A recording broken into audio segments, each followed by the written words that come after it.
Welcome to the weekly message from Unity North Tampa, presented here on the Experience of the Soul podcast channel. Today's message is Easter, He is Risen, and was recorded on Sunday, April 9th, 2023. He is risen. You know, that almost sounded like that was an effort to say it. Wow, it's Easter. It's like it's time to bring the good energy on board. He is risen.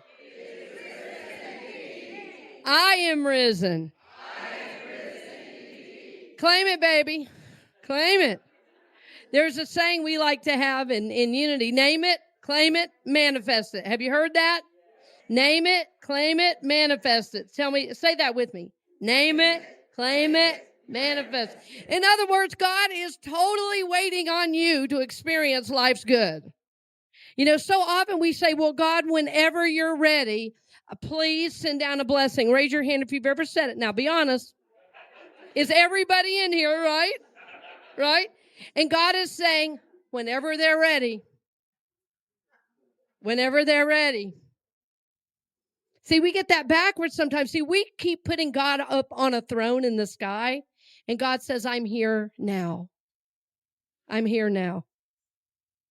In ministerial school, we were trained about that because being in ministerial school, I discovered it was kind of like being in a rock tumbler. Does anybody know what a rock tumbler is? I had one of those. That explains my childhood a lot, right? Where is the kid? She's watching the rock tumbler. Okay. It's where you put rocks in this thing with some sand in the water and it just goes and goes and goes. 6 weeks later, you're still watching it and a little, maybe the sharp edges come off it, right? That was kind of like ministerial school for me because I always questioned authority. So being in ministerial school was a bit like a rock tumbler. What they were trying to do is get us to question everything we had believed up until that point, because they said, you guys are going to be going out and telling people this stuff. You've got to be clear. You can't wonder anymore. You've got to have some real relationship with the divine that you are sure about. And so every single morning we'd have this little phrase we said, and I say this little phrase because if this is the only prayer you ever prayed, it would be life-changing. And the phrase is this: Jesus Christ is here now, raising me to his power and consciousness. When you can feel that, it made me tear up because I felt it. Listen again. Jesus Christ is here now, raising me to his power and consciousness. Because literally the very air we're breathing is the same air breathed by Jesus. Nothing is destroyed. We know that. We know that scientifically. We know it metaphorically. This is real. Jesus Christ is here now, raising me to his power and consciousness. But friends, I have to want it.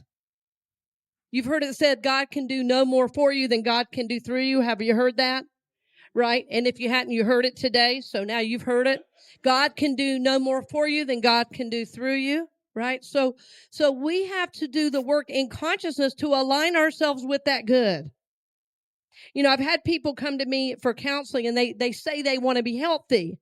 I say, well, tell me some of your goals so I can help you. And they say, well, in career, I want this. In relationship, I want this. In body, I want this. And body's usually healthy. Everybody wants good abs these days, right? So everybody wants to be healthy and look good. And I say, okay, great. Tell me about some of your habits right now. They said, well, what do you mean? I said, well, what are you doing every single day? I mean, are you juicing? Are you doing smoothies? Are you gone gluten-free? Or what are you doing? Well, I get up first thing and I eat a sausage egg biscuit. And then and then at lunchtime, I go to Mickey D's and I have a Big Mac attack and I've got to have one of those. So they keep talking and I say, well, what you say you want and what you're actually doing are two different things. And they go, oh. I say, you can't say you want this and then do this other thing. So see, we say we want to be healed and healthy and resurrected, but we keep doing old habits as if we're not.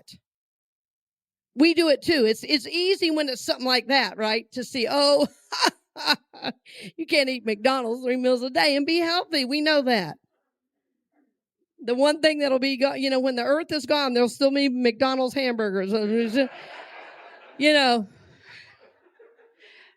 is not a health seminar. It could be, but we're gonna do clogs your adrenals and all that. But what are we doing? What are we doing spiritually? What are we doing spiritually? That's what I'm saying. We say we want to live a resurrected life. We say we want to know all the good God has for us. And then we surround ourselves with people, with news, with situations that are constantly bringing us down rather than helping us rise up. If something goes wrong, the first thing we want to do is call somebody to tell them about it, how wronged we've been. And the truth is, friends, we've all been wronged. Amen. We've happened to all of us. Right? And it's called life on life's terms. But what we've also learned is that we're powerful co-creators. So here on Easter, we're seeking to remember this in a real way, that we're already, the work's already been done. We're already risen. So the resurrecting energy is already here for me. I don't even have to work for it. All I have to do is believe it. Believe it. When I look at the whole season of Easter, it is really about our own sacred journey. And what I love about it, the simplicity and the majesty of Jesus' ministry is so beautiful. When Jesus was on the cross surrounded by thieves now, they hadn't been baptized or nothing. He said, "Today you will be with me in paradise." Simply because of a recognition that he was the Christ. There was nothing that had to be done, only an acknowledgement and a belief. Takes all the dogma out of it. You don't have to sign a piece of paper saying you're going to do this, this, this, and this that the church says. Simply a recognition, and it is done.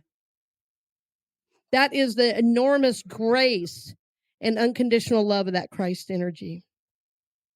So as I was thinking about today, this phrase came to me, and I'm not sure why so strongly this morning, but I feel like I want to bring it into, it's a 3-word phrase. And the phrase is, God is able. Will you say that with me? God is able. Now that's all through the scriptures. Whatever the problem is, God is able. God is able. So if there's something you're struggling with, I feel like I want you to have a word to take, because it's like, well, it's great, it's Easter, but I'm going through something. I don't feel resurrected right now. Okay, so we want to get you through to the resurrection. So some of us might still be in Good Friday. It might be feeling like, where is God right now? I'm grieving, or where is God? My finances are not going well, or I'm out of sync in my relationships with people I love. Okay, so God is able. Sometimes we need a phrase just to get us through to that resurrection side. Will you say to the person next to you, God is able? God is able. Yeah. God is able. God is able. So that phrase has helped me more times than I can tell you. So one time I was going through a pretty tough time when I left my career in Seattle to go be a minister. People thought I had lost my mind, and I think I had for a minute there, which is good. We all need to lose our mind every now and then. And, I had a great career, great community. I just loved, the work I was doing. I was teaching, I was playing, I was conducting. I loved my career, really. But I just kept feeling like, I wanted something more. So after I moved to Kansas City, and I didn't really know anyone, I was at a little bit of a point where I needed some support. Because when I moved and when I started school, those were 2 different dates. See, I just jumped to Kansas City. Somebody said, "Have you gotten into school yet?" I said, "Oh, no. I haven't gotten into school yet." And they said, "Well, aren't you new to Unity?" Yes, I'm very new. Less than a year. Yes, less than a year. So I'm guided. I'm going to move. I bought a house, whole bit. I was like, I'm here. And that phrase, God is able, got me through. God is able. God is able. God is able. One day I was questioning all this. I said, this was a big move. Perhaps I should have considered a little more about this move before I jumped and left an entire career and home and everything else. And I went to this little chapel. There's a little chapel there, and the chapel's about as big as this area right here. Yeah, about as big as this area right here. And there are a few little chairs, and you walk in, and on the wall it says, peace, be still. And in that room, there's also a phone you can call Silent Unity. You just pick it up and they say, Silent Unity, how can we pray with you? It's really beautiful. I mean, generations of ministers and people from all over prayed in that little chapel. So I went in there and I was crying my eyes out, if you want to know the truth. And there's this big Bible up front, one of those real big family Bibles. And I look at it, you know what it says? God is able. God is able. So I said, okay, I need to get to this reality, though, because I wasn't feeling it. Have you ever been where you're not feeling it? And I started focusing on a peace be still, and I started remembering this Bible verse, peace be still. And then I heard, and know that I am God. You know, we're right out of the scriptures, be still and know I am God. And then I remembered peace be still is when Jesus calmed the waters. The disciples were worried and Jesus calmed the waters. So I prayed on that for a little bit, and I was still crying. I was a mess. And so I said, I'm going to focus on every word. Peace be still and know I am God. Peace be still. Peace be still and know I am. And then something rose out of that prayer. Peace be still and know I am you. There was nothing to seek. Everything was already there. But I had to cry away some of that ego need to figure out everything and that ego need to know what was next. And I had to simply be in trust. All right? God is able. Say with me, God is able. Together. God is able. God is able. So no matter what it is you're going through, I know that God is able to get you to the next phrase, the next step. And we all have life happening to us right now. And you know what I mean when I say life happening, right? We mean that there's unexpected things. Sometimes there's unexpected surgery, an unexpected diagnosis, an unexpected fall, an unexpected death in the family, an unexpected challenge with our kids or loved ones. And we say, why is this here? I want you to have in your mind so clearly, God is able. Even if my human mind can't see it, God is able. Even if I don't understand it, God is able, and you will get through it. That's part of really hanging on to that resurrection energy. The mind, the personality can never understand the spiritual. We try all the time. I want you to have that. God is able. Say it with me one more time. God is able. Thank you for listening to the weekly message from Unity North Tampa here on the Experience of the Soul podcast channel. This channel is made possible because of listeners just like you. If you would like to support the channel with your tax-deductible contribution on an ongoing basis or through a one-time gift, head over to experienceofthesoul.com. This message is copyright 2023, Unity North Tampa, all rights reserved. Our theme music, The Light of God, is composed by Shannon Croft and used with permission and available at shannoncroft.com. The Experience of the Soul podcast channel is a production of 818 Studios.